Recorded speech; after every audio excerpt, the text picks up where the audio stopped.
বলে রাখা ভালো, আজকে দেবিদ্বারে হচ্ছে 39 বক্স খেজুর আসছে। 39 বক্স খেজুর, 39 বক্স খেজুরে আপনার হচ্ছে 8 কেজি করে খেজুর আছে।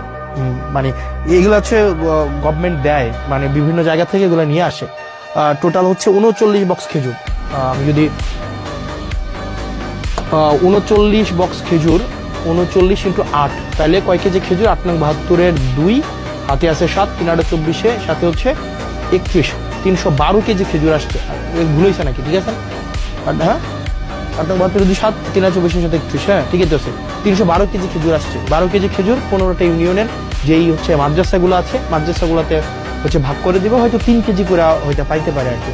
তো এই খেজুর কিছুদিন পরে কোরবানিকে সামনে রেখে উটের মাংস, দুম্বার মাংস এগুলো আসবে। তো আমরা চাই প্রত্যেকটা মানে এক পয়সা যেন, যে জিনিসটা আপনারা যেন বুঝে পান, মানে এই জিনিসটা যেন হচ্ছে কোনো মধ্যসত্ত্ব ভুগি ঢুকে বা চেয়ারম্যান মেম্বার নিজেদের মতো করে এটা যেন না করতে পারে।